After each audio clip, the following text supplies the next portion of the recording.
What's going on, everybody? Welcome to the Behind the Glass Sports Podcast. We thank you guys for tuning in.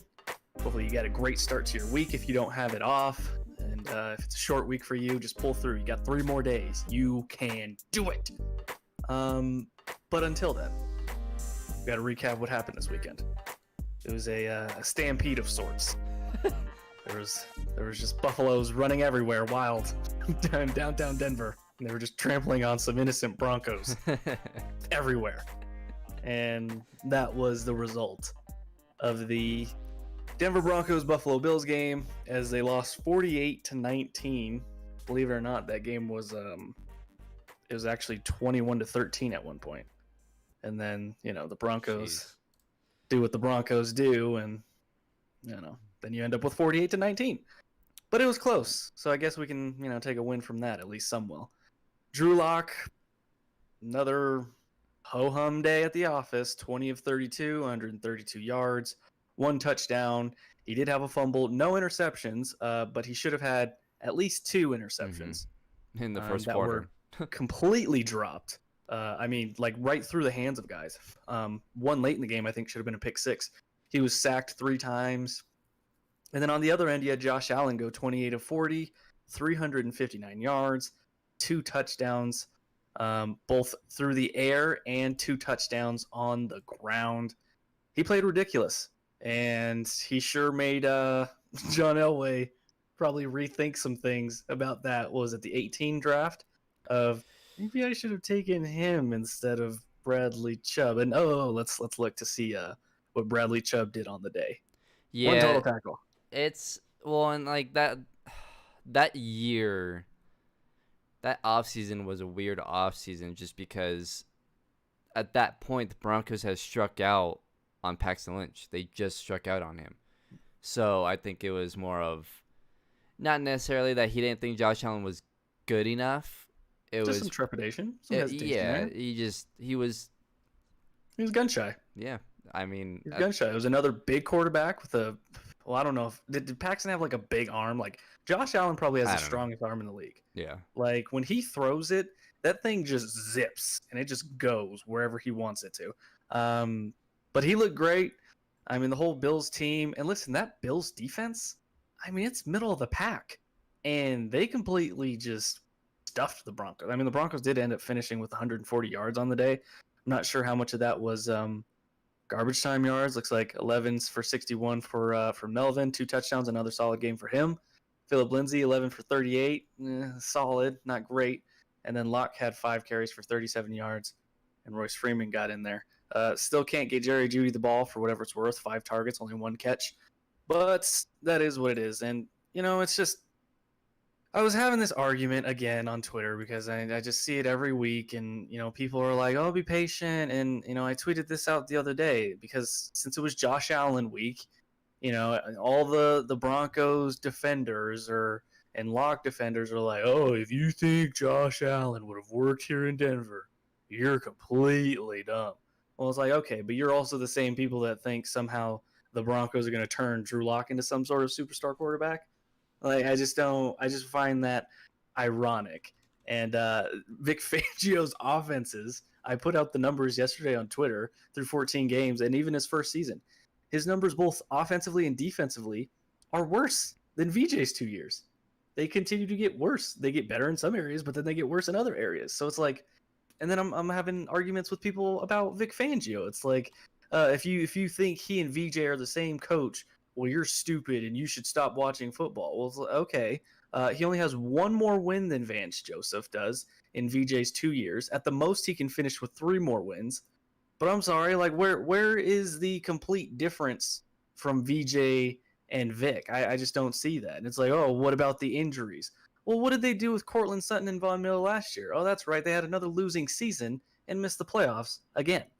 So it's a carousel. It's round and round we go with this team and their fans, and we're fans, but I think we're a little too critical at times, but I would say for the most part, we're objective. We try to be as objective as possible. And I think it helps that we worked in the media because it forced us to be objective. You can't be fanboy.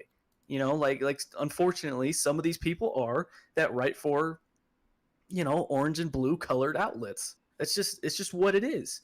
And the Broncos are again another losing team, another losing season. They're gonna miss the playoffs yet again.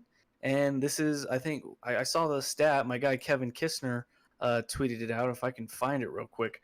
But this is what? Let me see if I can find the stat he put out here. Here we go. Officially the first team in NFL history to win a Super Bowl and miss the playoffs for the next 5 seasons. So you're Denver Broncos. So keep telling me how this team's not the new Cleveland Browns. Keep telling me how they're not as poorly run as the Jets, the Lions. Keep telling me that. Because the numbers show it, the stats show it, the eye test shows it. When networks do a quarterback carousel every time they have you on, you're a joke. You're a laughing stock. You're pathetic. And, it's not that these guys aren't trying out there, and it's not for a lack of talent. I mean, listen, if the Broncos didn't get hit with injuries, they'd probably be a wild card team this year. Most likely, I would think. But we've never said that they're bad for a lack of talent. It's always been they're bad because, well, the guys that they have no depth, and we've seen that. Their young quarterback is spotty at best. I think we've seen Drew Lock plays well against bad teams, and he plays bad against good teams. So what does that tell you? And we have a full season's worth of sample size now. Now I don't want to hear, oh, he's still a rookie. Well, that's 16 games now. And his 16 games, it's like 3,400 yards, 59 completion percentage. He's got 21 touchdowns and 16 interceptions. Did you know, and I saw this stat the other day, or yesterday, Drew Lock only has one game in his 16 games where he has not had at least one fumble or an interception. I mean, come on, guys. Like, if this was anybody else, if this was any other team, and you're seeing this, you would be out on this guy. You'd be out on this team. You'd be out on this coach, on this general manager. But because it's the Broncos, it's, have the ultimate patience. I just don't get it. Yeah. Look. Week after the New England game, whatever week that was, Drew Lock had finished his 7th game. And I went back and I looked at other young quarterbacks in their first 7 games over the last 4 years, I believe, including Mahomes. Like, it started with that draft class, so 4 years, I think. And every quarterback that has had success in the league so far, so Mahomes, Watson, Kyler, Justin Herbert, Joe Burrow, you name it, they had all had at least 2, if not, no, actually those guys had all at least, I believe, 3 flash games in their first 7 games. And by flash games, if you guys are listening for the first time, by flash games, what I mean is 270, 275 or more yards, 60, 65 completion percentage, 2 or 3 touchdowns, 0 or 1 picks. A really good game for a rookie quarterback. We're not expecting 400 yards, 4 touchdowns. That's not what we're expecting. What we're expecting is 270, 2-3 touchdowns, 0 or 1 pick. And that 1 pick, look, they're rookies, so I expect mistakes out there, right? I'm even fine with 300, 3 touchdowns, 2 picks. I'm okay with that because you're putting up 3 touchdowns and you're putting up 300 yards and you're moving the ball and you're completing your passes at 60, 65%. Those are things that you want to see. And the ones that did not have, 3 or more flash games, those were Trubisky, who had 2, or I believe 1 actually. Josh Allen, who didn't have any, and Drew Lock, who had 1. I don't know if there was another one on that list, but those are the 3 that I remember. And I remember saying at the time, I think Josh Allen is the one exception, right? Where on the flip side, on the other side, the one exception that started off hot and then kind of fell apart. I forget who it was, but there was another one on that side too. But I think Josh Allen is that one exception. Now I'm looking at his his years. In 2018, his rookie year, he played just 11 games. And he, 11 games, and he went 5-6 in those games, through 10 touchdowns and 12 picks. So not very good. The Buffalo Bills were a terrible team. They had 0 weapons on that team for him. And the defense was terrible. It was just a bad all-around team. And then the next year, he played all 16 games, and I believe they went 7-9. I want to say. Let me see. 2019 Bills. Oh no, they went 10-6 in his second season. Obviously carried by a really good defense. But he threw 20 touchdowns and 9 picks, and he went 10-6. Completion percentage was just under 60%. That's a big improvement from year 1 to year 2. And I get it. Drew Lock hasn't had an offseason, but so has Herbert, Joe Burrow, every other rookie quarterback, and they all played fine. In your second year, and we remember in the offseason, everyone was so excited about Drew Lock because he was working out with his receivers in the offseason and doing all these things. So I get the offseason excuse, but at the same time, you got to show more than what he's had. And there's been no improvement. Even as the season has gone on, there has been no improvement. He has a better offensive line than last year. He has better weapons than last year. Yes, he doesn't have Cortland Sutton, but he has better weapons. Noah Fant's playing better. The tight ends, I think, overall are better. The receivers overall, Tim Patrick has been really good. You still got Jerry Jeudy, KJ Hamler with speed, and I think you have a better running back system too with Gordon and Lindsey. So I think across the board, talent-wise, has improved offensively, even without Sutton. But yet, Drew Lock has not improved. Now, he has one flash game this year, but it's taken 16 games to get 2 flash games. I mean, I can look it up later, and we can talk about it in the next episode, but if we go over the first 16 games of all those other young quarterbacks, if they had 3 and 7 games, imagine how many they had in 16. Like, they probably had at least 7. I mean, Justin Herbert's had at least 7 already. So, what are we doing? Like, there's no improvement. Congrats, he had a great game against Carolina, who's a terrible team. I mean, did you see what Green Bay did to him? I mean, they only won by 8, but, I mean, they were half asleep the whole game.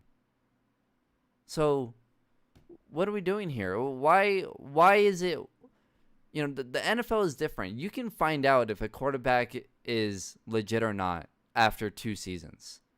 And I can figure out if a quarterback is legit or not in about 10 games. Now, the second year is a big year for a lot of quarterbacks. A lot of guys tend to just kind of fall apart like Carson Wentz did. But, I mean, other than Carson Wentz, though, a lot of the young quarterbacks that had a lot of success in their first year or 2 years, they haven't really fallen apart. Not necessarily. Lamar Jackson is who everyone thought he was. So, like, I don't know if you can say he's fallen apart. It's just, you can find out a lot quicker in today's NFL.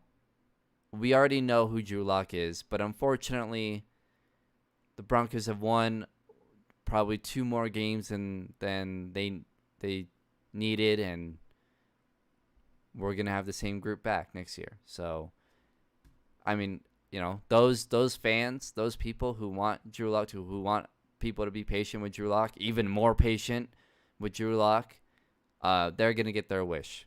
So. Yeah, and it's another year for him to possibly, I guess, serve us crow, which, if that's the case and he's the guy, then fine, I'll take it. But it's just, I think Locke, I think he's gotten better in certain areas, but when he gets better in certain areas, it seems like other areas lack.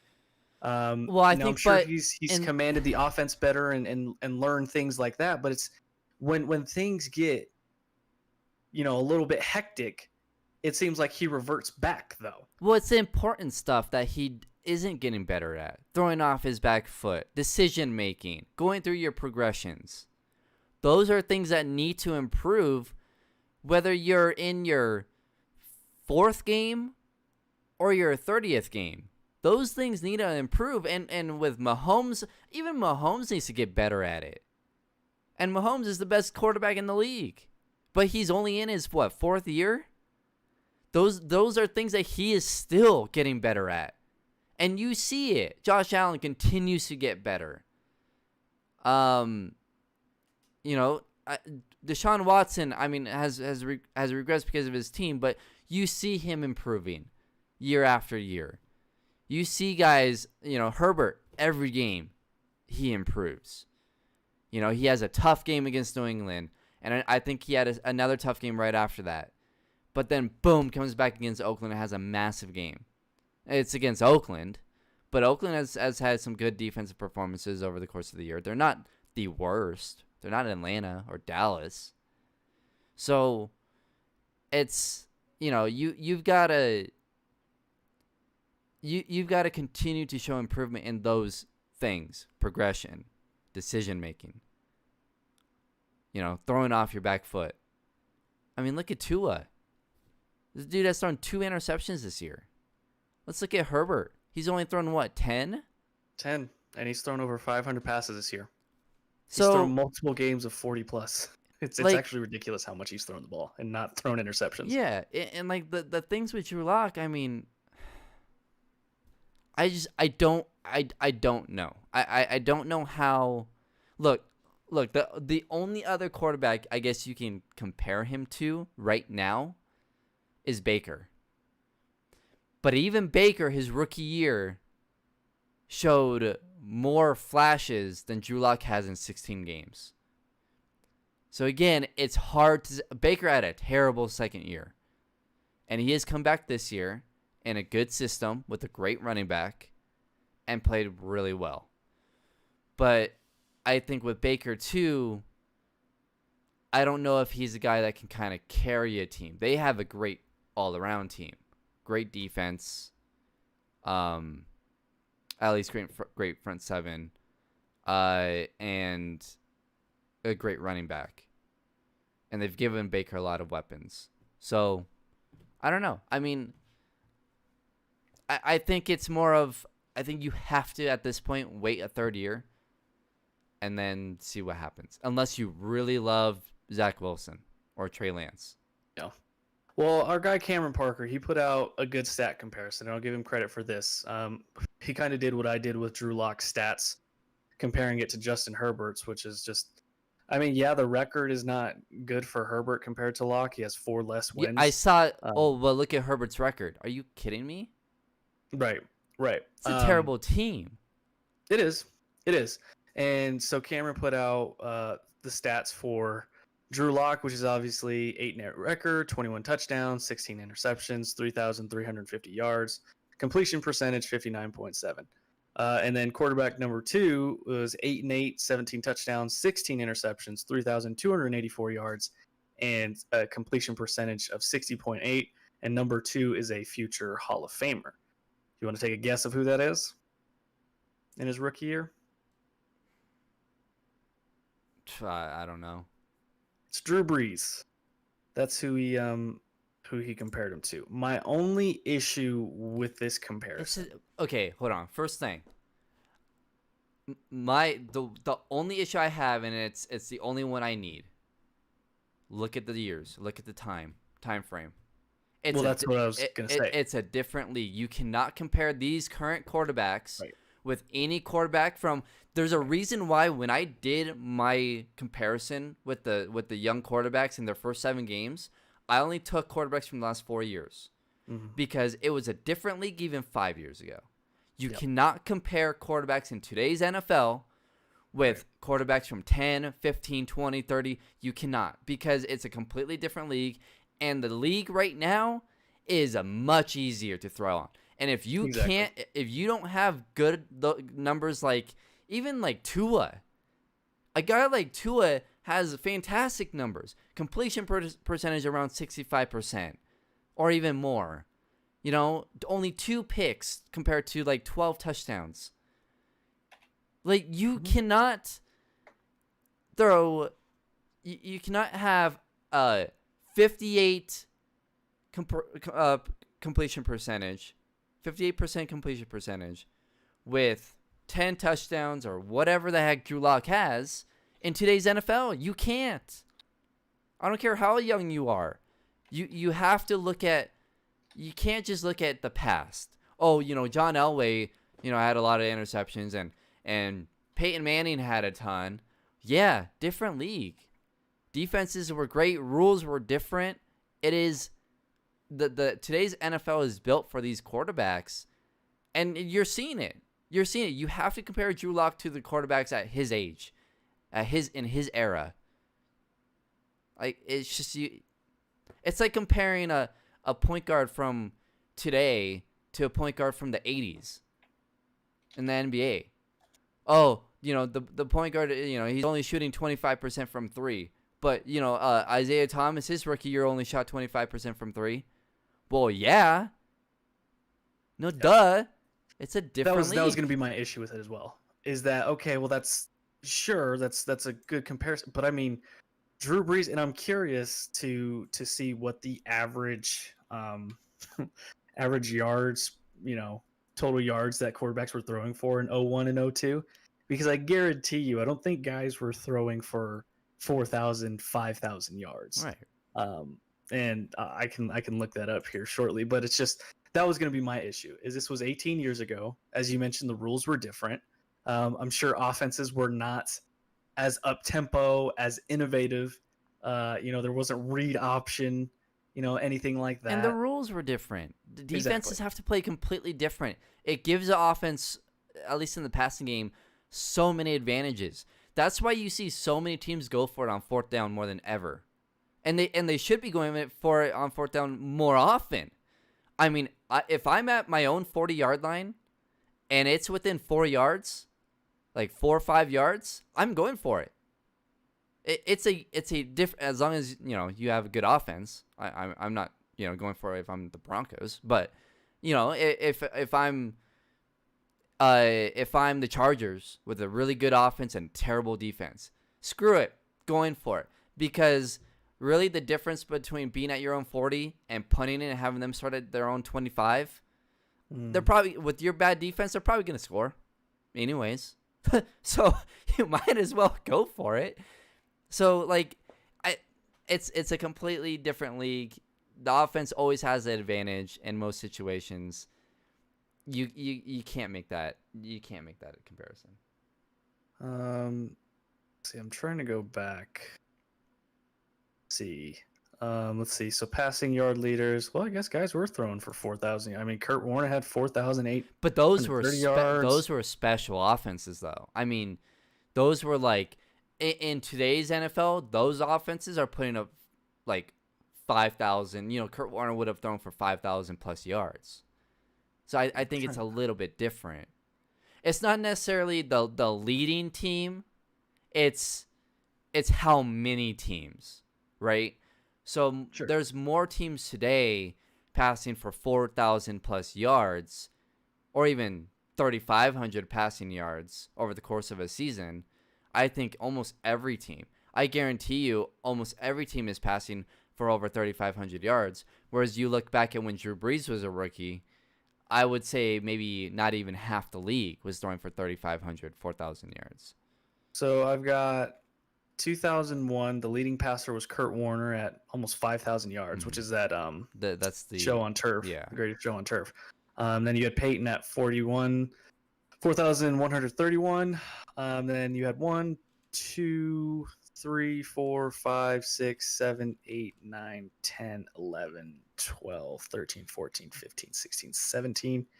17 guys that threw for 3,000 plus. Okay.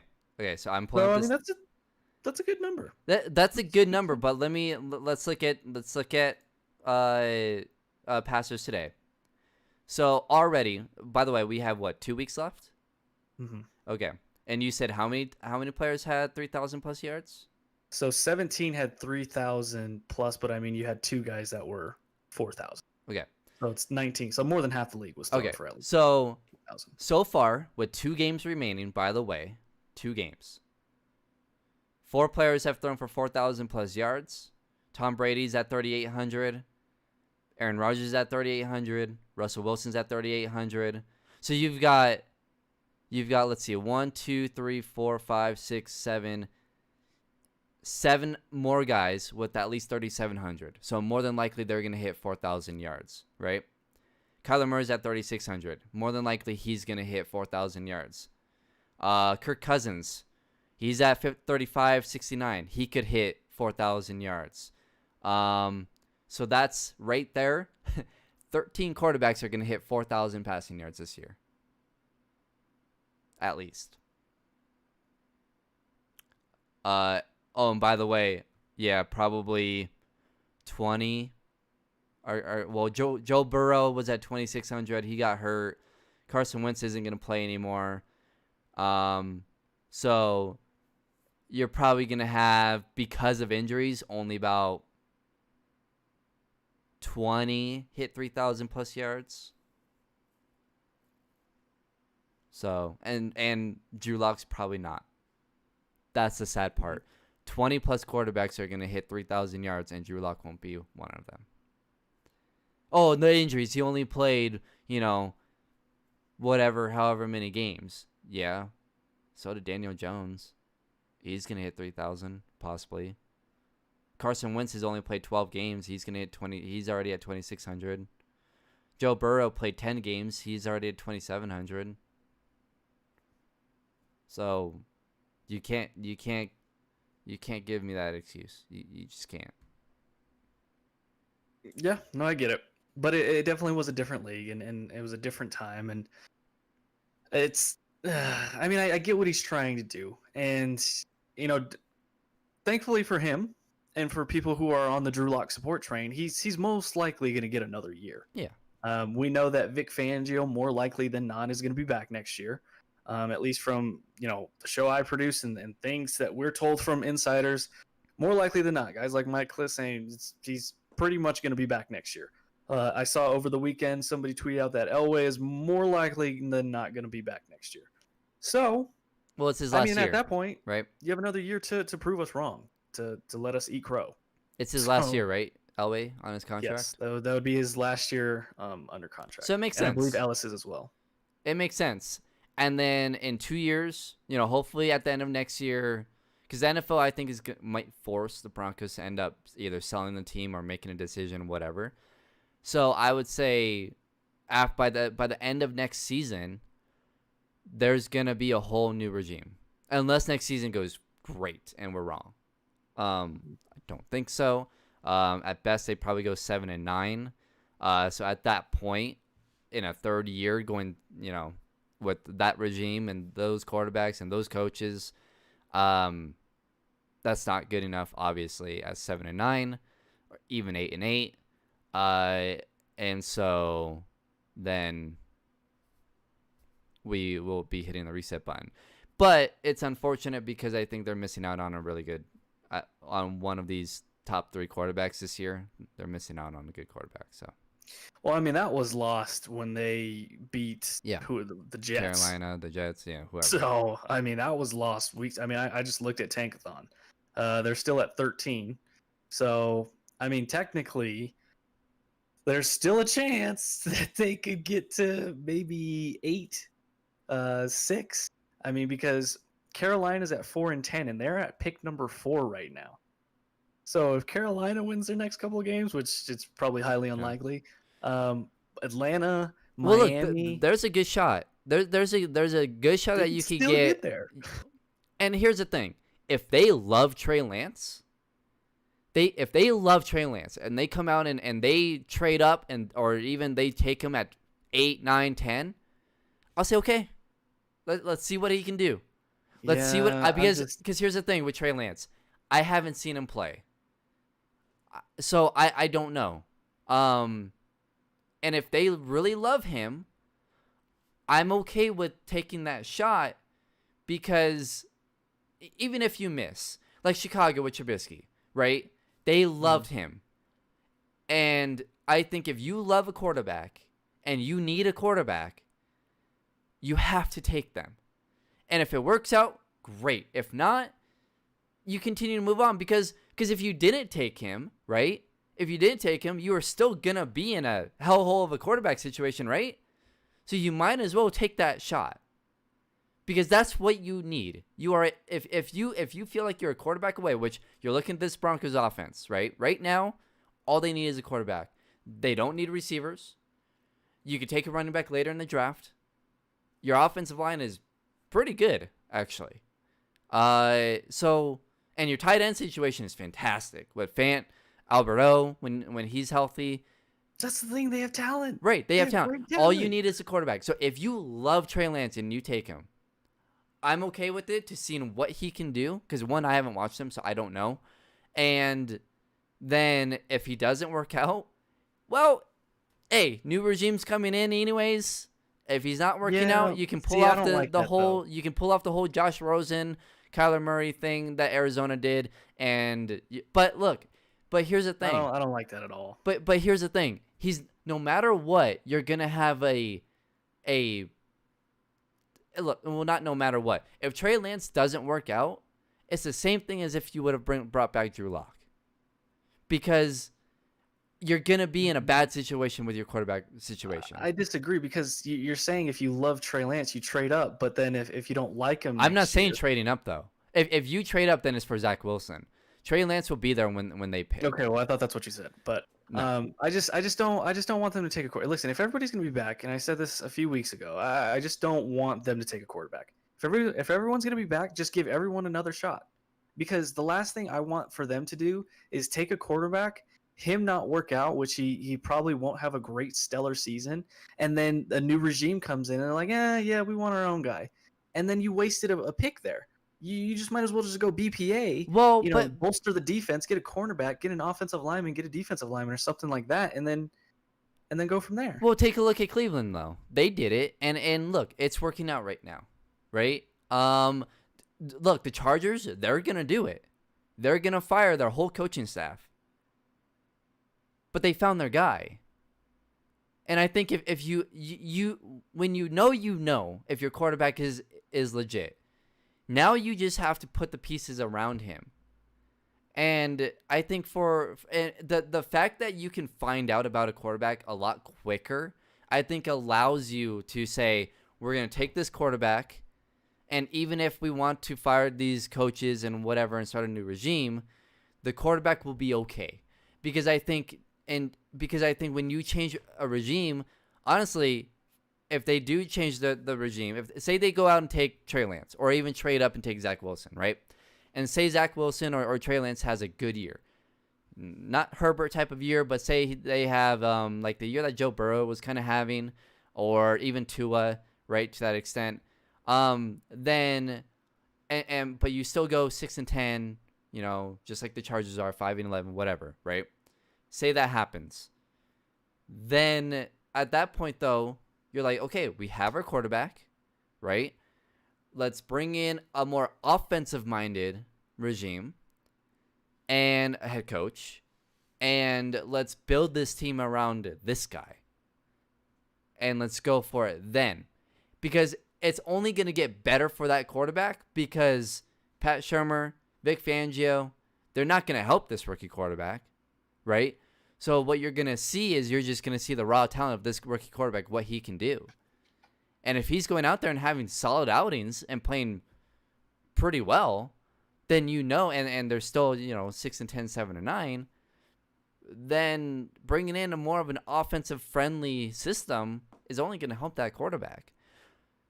So I don't think it's that big of a deal if you change the head coaching staff. And look, if he doesn't work out, it really doesn't matter because you're going to change everything anyways.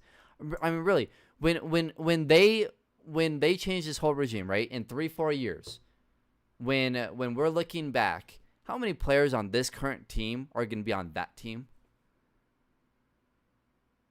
too. So it really doesn't matter. If Trey Lance doesn't work out and you hate him and you don't like him, and the new regime comes in and they say this guy sucks, it doesn't matter. Because you're wasting a pick though. Every pick that they make at this point is most likely a wasted pick. I disagree, because if you get a solid interior guy, or if you get a solid but like I said, how many players are going to in 3-4 years? How many players are going to be here still from this team? Well, sure, but I mean, if we're gonna bring a new regime in, wouldn't you want the best possible players? Like, wouldn't you want to draft a player to be around in the next 3 to 4 years instead of one that? Sure, but what if they don't like him? What if he doesn't fit in their system? It's the same thing as a quarterback. I think it's different with quarterback as opposed to corner and interior guy, though. I don't necessarily think so, just because you can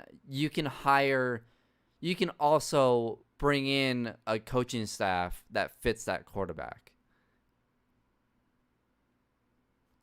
Yeah, but then are you? Yeah, you can, but at that point, then are you limiting yourself to candidates? Well, here's the thing: aren't these quarterbacks first-round talents? They're going in the first round. I mean, I'm assuming. So, and you're taking them. Lawrence and Fields are right, and you're taking them most likely in the top 10. So more than likely, they're gonna end up being a good quarterback. More than likely.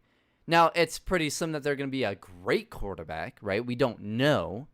We don't know if they're gonna be Mahomes or Deshaun Watson. We still don't really know about that with Herbert. We know he's gonna be a really good quarterback. We don't know if he's gonna be great. So I think more than likely you're gonna draft a quarterback that you're gonna say, okay, we really like him. He's pretty good, really good, and he has all the tools and all the pieces to get really good. Whereas Drew Lock, there's a reason why he didn't get taken in the first round, let alone the top 10. And we're seeing those reasons: throwing off back foot, accuracy issues, blah blah blah blah, right? So, I mean, I think you have a pretty high percentage of hitting on one of these 4 quarterbacks if you go for it, even if you change the regime in a year or two. But again, it's more than likely not going to happen unless John Elway really knows that Drew Lock isn't the guy. Well, here's the thing, too. If they win the next 2 games, which I think they'll win at least one of these next 2 games, if not both of them, because the Raiders are completely just falling apart. Derek Carr got hurt, so I don't. He might be questionable for that game. And the Broncos, do they finish off with the Chargers or the Raiders? I think they finish off with the Raiders. Yeah, they finish off with the Raiders. So it might be close. He may be back in time. I'm not sure they beat the Chargers. Just because I think they do. I mean, the Chargers are like really bad. Well, yeah, but the only reason why I'm gonna say I'm not sure is, one, you barely beat them the first time, and and you got really lucky that game, and 2, the Chargers I think are better than they were in that game. We'll see, but I think they do get one of these games, and at that point you're still stuck in the teens. And it's hard to beat a team twice in a season too, by the way. Sure, but I think at that point you're stuck in the teens, and to trade up, just the amount of assets you're gonna have to give, right, is just not worth it to me. I just think it's just best to just. But what I'm saying though is everybody back and get BPA. Say they do lose both those games, and you are in the top 8, then I'm taking a serious look at it. Well, yeah, then it's different. But still, I would still be hesitant to have them take a quarterback, because I just don't want to risk it. I just don't want to risk the next regime coming in. Because then if the next regime feels forced, but how stupid are you gonna? Shanahan was with RG3, then it just doesn't work out.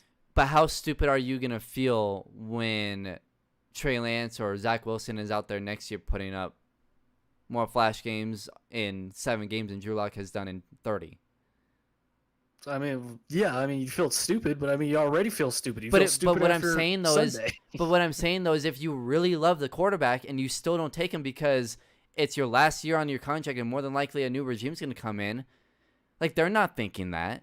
John Elway's not thinking that, right? If you really love the quarterback and you think he's going to be great and you're in a position to draft him,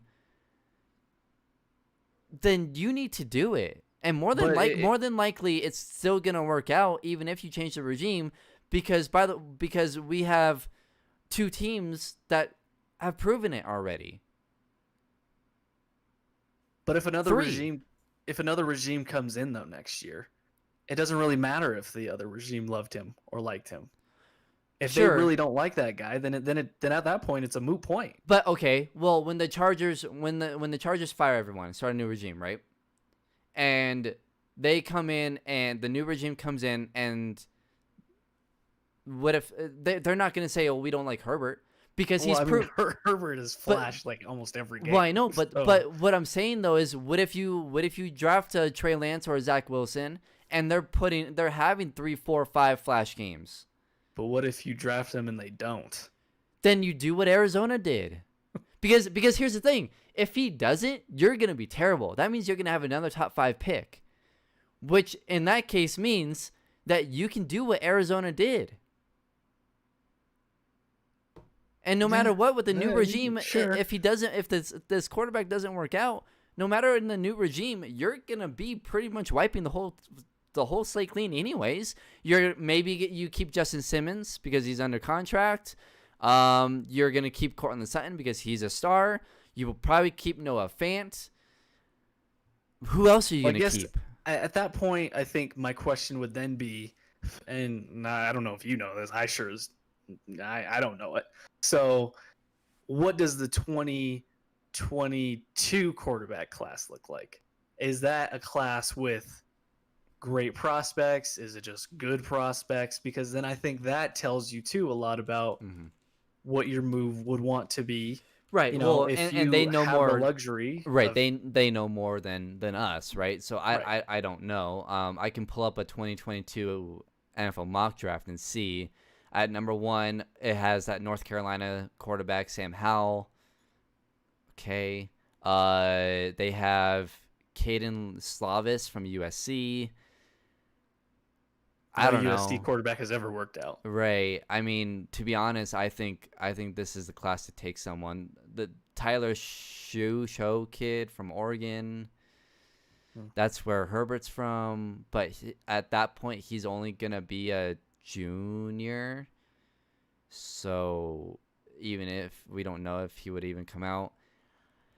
I mean, as of right now, So it sounds like it's a pretty thin class. I would say it's thin. Well, we'll find out here in a few months, and these next 2 weeks is going to tell us a lot. Before we wrap today, though, a couple things. Jerry Jeudy in the last 3 games, 13 targets, 4 catches, 66 yards, and no touchdowns. On the season, he has 41 receptions, 655 yards, and 2 touchdowns. That, to me, is just a crime on Pat Shurmur, on Drew Lock. The fact that you drafted this guy at 15 and everybody sees his route running and you can't get him the ball, I just don't get it. I just don't get it. Yeah. But and then second, he also needs to catch the ball though. He's dropped quite a few. He did have one go through his hands on Sunday or Saturday. Yeah. Which was it was a tough catch, but it still went through his hands, and it's a catchable ball. It's the NFL. You got to catch that. He's had 4 drops this year. Yep. Which is tied for 17th. I mean, that's not a lot when you look at the scope of it. No, I mean, it's not a lot. What, 14 games? CeeDee Lamb has 7. So, but by the way, Justin Jefferson, my God. Did you see yesterday? That dude can play. Somebody recorded a sequence of play yesterday in Minnesota where Kirk Cousins overthrew him in the back of the end zone, and he gets up, and he's like, "Throw the effing ball, Kirk! Come on!" I was like, "Oh." That's the rookie wide receiver getting on the vet quarterback there. Looks like I'm not the only one that despises Kirk Cousins. But lastly, before we wrap, Bleacher Report released their top 100 NBA players. They have Jokic at 7. Huh. So there's that, ahead of AD, ahead of Damian Lillard and Kevin Durant. Don't think that's right, but hey, I'll take it. I'll take Nuggets love anytime I can get it. Yeah, no, Kevin Durant should be number 2. Yeah. And AD. And AD should be ahead of him too. AD should be 3. Is AD really the 3rd best player in the league? I think so. Yeah. No, until no. I'm gonna say Steph is third. I just think AD can do more. And plus, he had an amazing playoff run. Yeah. Like his shooting percentages, especially from like the free throw line, and like he was just insane. He could have won Finals MVP as well. They probably should have did co-Finals MVP, honestly, because he played insane throughout that whole playoff All run. right. I mean, he's 7 foot, can shoot, can D up at a Defensive Player of the Year level. I mean, I love Steph, but There's a reason mean, why Justin Jefferson was saying that though. I'm sorry. I'm looking at his numbers. 73 catches, 1,182 yards, 7 touchdowns. Yeah. and that's Kirk Cousins getting him the ball. Like, how can we not get Jerry Jeudy the football? Jerry Jeudy, listen, he has 655 yards with this. Imagine if you gave him if he was on the Chiefs. I know that's that's the amazing shit. But if he was like Green Bay, the Chiefs with Drew Brees, who's a middle? If he was with Dak Prescott, I mean, he would be pushing 1,000 yards. I would think easy. I mean, he's already got 655 on 41 catches. Sure. Like 41 catches, and he has nearly 700 yards. That is nuts to me. And he only has 2 touchdowns. All those big plays that Drew Lock has missed to him, that's probably at least worth 100 yards. Yeah. At least. Yeah. He's going to be really good. Got to catch the ball, but he's going to be really good. I mean, he only has 4 drops. By the way, 2 of those came in one game. Looking at the chat, what about LaMelo Ball? LaMelo Ball is good. He can't shoot really yet. Good. He can't shoot I don't yet. know if he'll be a great player, but he looks like Lonzo to me. He looks like Lonzo, like a Jason Kidd type. Yeah. He looks good. They look the same. A great passer. Did you, by the way, their shots are funky though. Did you see Anthony Edwards lock up Luka? I did see that. Damn. And he looked good damn. in one of the game. Yeah, no, the kid can move his feet. Yeah. But the questions about him, right. It's about how serious is he about winning? He's talented. Yeah. How serious is he about winning? Yeah, we'll find winning and actually loving the game. And Kemp says we all know it's about Facu. Yes, of course it is. It is all about Facu. Facu's gonna turn into Philip Lindsay. He's gonna be the new Philip Lindsay for me, isn't he? Oh, love him. Hey, where's my picture at? Oh, I will remind me. Okay, busy weekend. just slightly.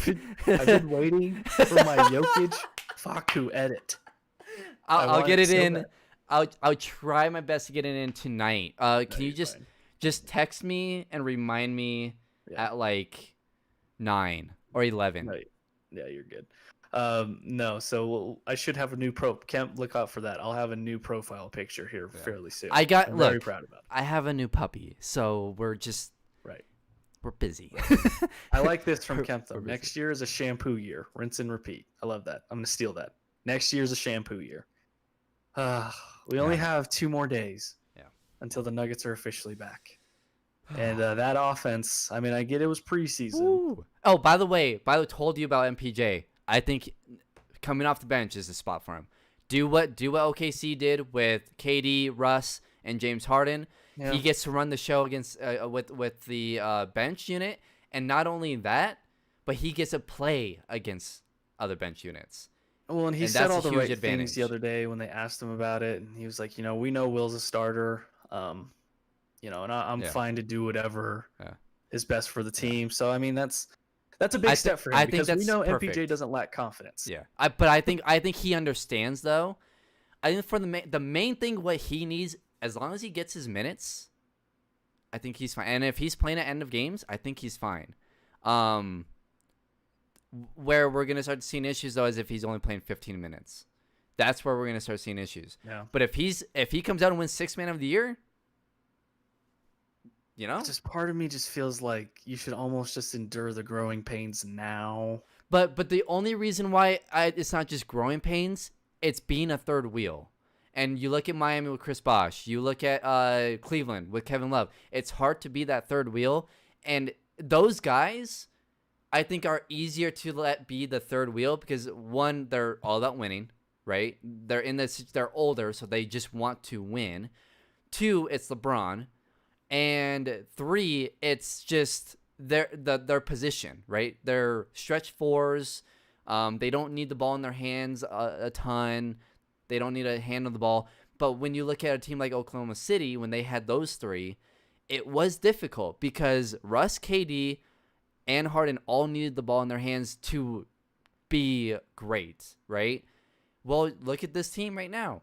Jokic, Jamal, and MPJ need the ball in their hands. I think the advantage is Gary doesn't need the ball in his hands. Will actually doesn't need the ball in his hands that much.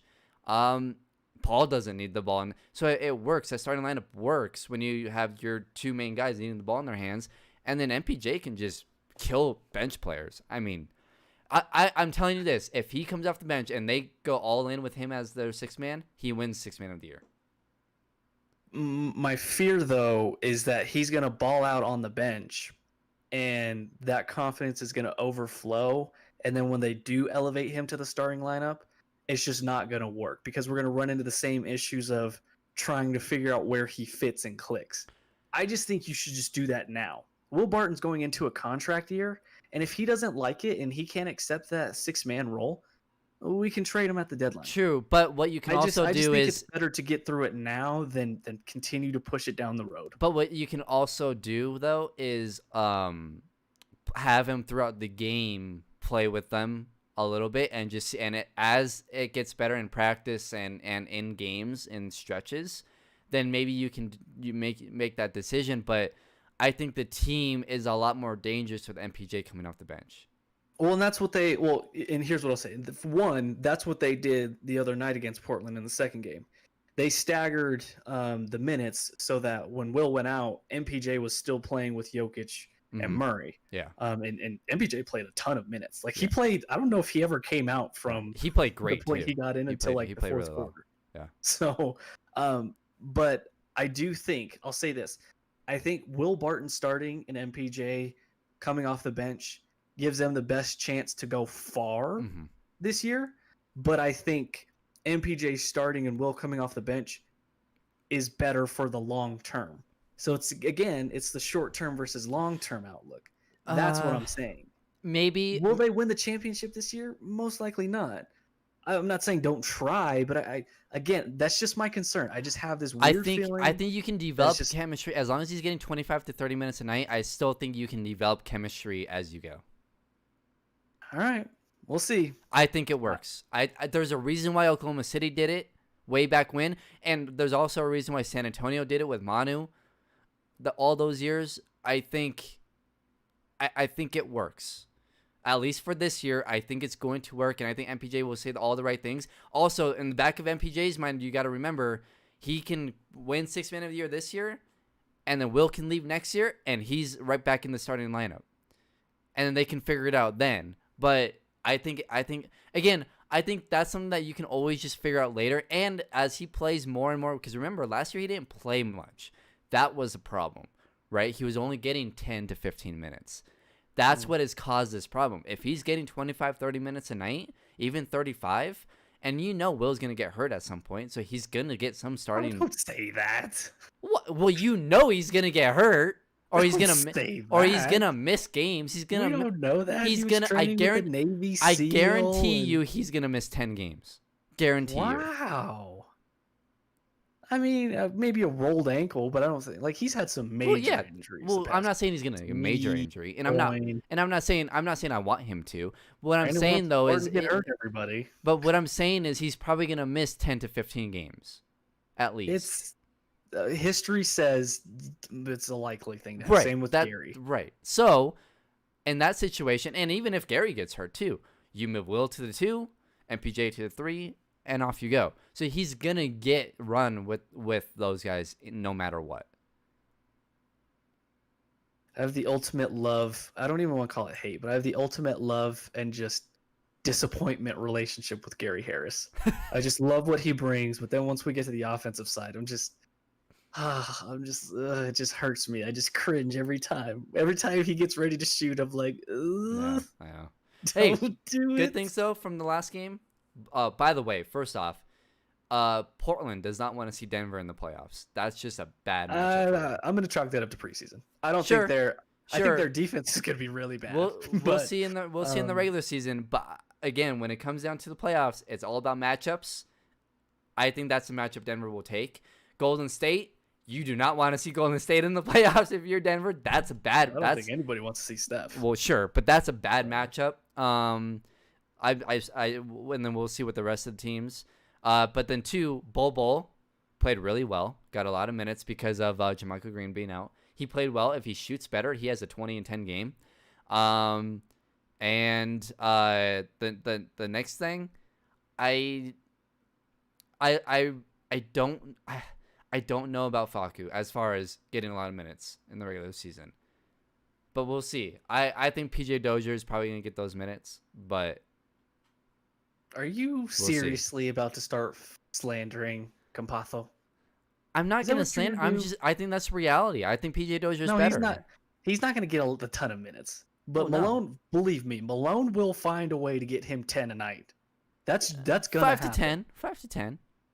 Like his defense is legit. Yeah, but people clamoring for him to play 15-20, that's not going to happen. Well, yeah, that's not. I mean, unless there's like injuries. Unless Monte goes down, and if it's significant injuries or they blow a team out, which honestly the Nuggets, I mean, again, it's preseason, so I don't want to get too ahead of myself. But the offense looks like crazy good. They weren't capable of blowing teams out last year. This year, I think we're going to see a lot more blowouts. Well, apparently Malone has wanted to up the pace, and he wants them to chuck more threes. Yeah, more threes.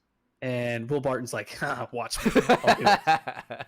Like, I don't know if we wanted to do that. Gary's like, I can get back my shooting form. But they look good going up-tempo like that. It helps when Jokic isn't fat, because then you can be like, all right, let's run faster. And he's like, yeah. Did you see that dunk? I saw that dunk. I was like, whoa. Look at Jokic go. He got up, and they asked Paul Millsap after the game. There was like, is that the best Jokic dunk you've ever seen? He's like, no, that's like an okay dunk. We've seen better things in practice from him. And I'm like, what do you mean better things? Is Jokic going through the legs in practice on somebody? I'm telling you, somebody's gonna get dunked on by Jokic this year. He's gonna put someone in a poster, and I'm gonna lose it. And I'm gonna make it into a T-shirt. So it's just bound to happen. It's gonna be a fun year. This is a good team. This team is deeper than last year. It's deeper. It's deeper. It's deeper. I would because say it's here's the thing. I don't know if it's deeper. More skilled means more. No, more skilled means deeper. Here's the thing. Hartenstein better than Plumlee. Torrey Craig being gone, I think whether you have whoever you elevate up, whether it's Bol or PJ Dozier or whoever, I think is better all around. At that point, you have this is a better team. I'm telling you, this is a better team. Who did we lose? Jeremy Grant. And by the way, have you been seeing what Jeremy Grant's been doing? I stopped looking at his numbers after the second preseason game because I don't want to be that guy that wishes for him to fail. Well, he's giving you your 3 of 13 with his patented 3 rebounds per game. So really, they're not gonna miss him. I'm telling you, they're not gonna miss. Now look, Jeremy Grant's gonna have good games. He is, but he's gonna give Detroit maybe 13 and 3, 13 and 4.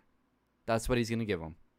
I don't want to be, because I see on Twitter every now and then, like, there's a lot of Nuggets. Like, obviously they're upset. I get it. You're mad that he left. And by the way, Kemp, they do have depth with bigs. They're deep. They're Hartenstein. People are gonna love Hartenstein. People are gonna love him. Really? I mean, I guess Najee, Hartenstein. Najee looks good, Jokic, but I don't think he'll play enough. Michael. I don't. Yeah, I mean, I just think they're more skilled. I think they swapped out. They definitely just swapped out defense for offense. That's all they did. They swapped out. Yeah, but I think you still have defense. That's the thing, and you still have. They're big. I mean, Hartenstein's 7'1". He's a good defender. He can shoot. Did you see his free throw? Oh, it's beautiful. It wasn't like. It wasn't a line drive. Yeah. It wasn't the quickest point to point A to point B is a straight line. He can shoot. He has touch around the rim. He's a good defender. He's a good passer. I mean, this kid was hitting on Houston's bench because they wanted to go tiny lineup. Mm-hmm. Like, this kid is good. He had a big game against the Nuggets last season. Yeah, he's better than Plumlee. I think he's bigger than Plumlee too. I think he's gonna be he's better. He's bigger, but Plumlee's a little bit more agile, a little bit more athletic. I think Hart's he's a little stiff. I think it looks like to me, but you're not going to lose a lot there. You're not gonna lose a lot. I think you improve there.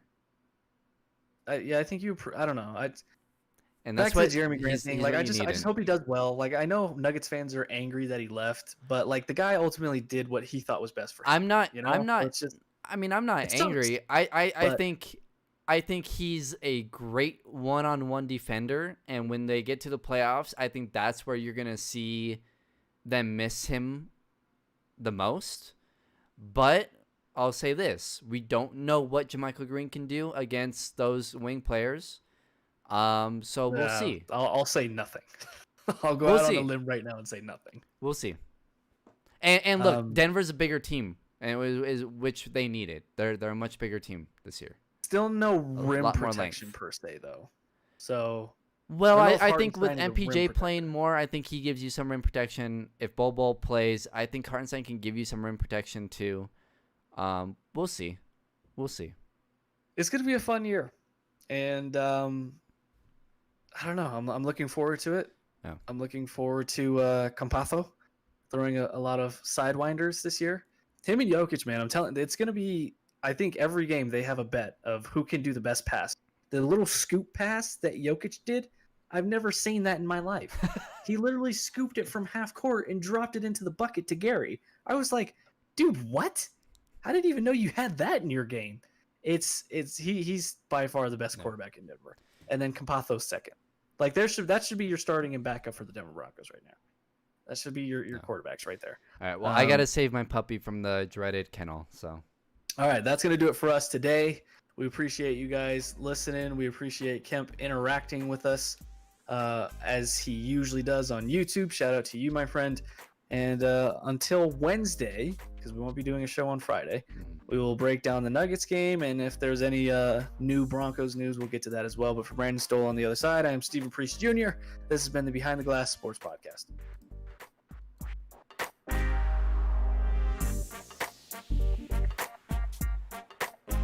I can hear her crying and whining. Peace.